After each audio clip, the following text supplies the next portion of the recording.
সেই সমস্ত শহীদ যারা জীবনের মায়া তুচ্ছ করে গণতন্ত্র ফেরানোর জন্য, জনগণের দাবি প্রতিষ্ঠার জন্য এই তরুণ টাটকা যুবকরা শেখ হাসিনার পেটুয়া বাহিনীর গুলির সামনে দাঁড়াতে যারা দ্বিধা করেনি, বন্ধুরা আমার, যারা আজকে পৃথিবী থেকে চলে গিয়েছেন, দুনিয়া ছেড়ে চলে গিয়েছেন, তারা আজকে বেঁচে থাকলে তারা পৃথিবীর হয়তো একজন বিখ্যাত ফুটবলার হতেন, একজন ক্রিকেটার হতেন এবং দেশের জন্য অনেক সম্মান বয়ে নিয়ে আসতেন। প্রত্যেকেই ঢাকার কোনো না কোনো নাম করা শিক্ষা প্রতিষ্ঠানের ছাত্র ছিল। কিন্তু দেশ যখন এক ভয়াল অন্ধকারের মধ্যে, এক ভয়ঙ্কর নৈরাজ্যের মধ্যে, দেশের মানুষের যখন নিরাপত্তা নেই, যদি গণতন্ত্রের পক্ষে, মানুষের কথা বলার পক্ষে, মানুষের স্বাধীনতার পক্ষে কথা বললে সে যখন গুম খুনের শিকার হয়, তারাই বলেছেন এক বন্ধু গুলি খেয়ে পড়ে যাচ্ছে, আরেক বন্ধু বলেছে পানি লাগবে পানি। এই ধরনের আত্মদান, এই মহিমান্বিত আত্মদান পৃথিবীর কোনো সংগ্রামেই খুব কম দেখা যায়, যেটি আমরা বাংলাদেশে দেখেছি।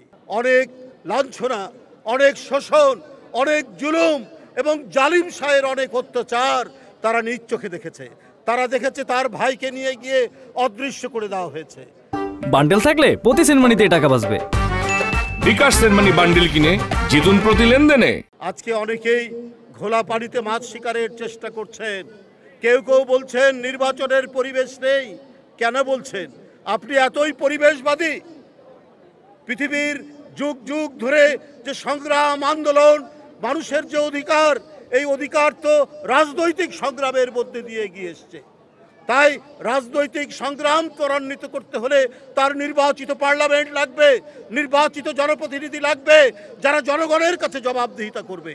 সেই নির্বাচনকে আপনারা কৌশলে নানা কথার ফুলঝুড়ি দিয়ে সেটাকে আপনারা বিলম্ব করাবেন, সেইটাকে আপনারা সমালোচনা করবেন। কেন? এর উদ্দেশ্য কি?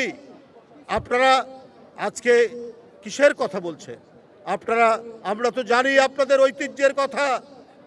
শেখ হাসিনার পিছনে পিছনে একজন স্বৈরাচারের অধীনে নির্বাচনে যেতে আপনারা কার্পণ্য করেননি, সেই নির্বাচনে আপনারা গেছেন।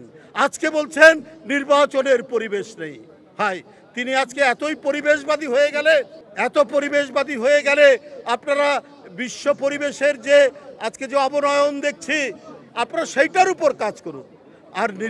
আর রাজনৈতিক পরিবেশ তো হচ্ছে আপনার একটি অবাধ সুষ্ঠু নির্বাচন, জনগণের গণতান্ত্রিক অধিকার, জনগণের ন্যায্য অধিকার, মানবাধিকার প্রতিষ্ঠা। এর জন্য আপনার দরকার নির্বাচিত পার্লামেন্ট, এর জন্য দরকার রাজনৈতিক অধিকার। এটাই হচ্ছে রাজনীতির সুষ্ঠু পরিবেশ। আমরা সেই কারণেই বলেছি যে অতি যৌক্তিক সময়ের মধ্যে সংস্কার সম্পন্ন করে অবাধ সুষ্ঠু নির্বাচনের ব্যবস্থা করুন।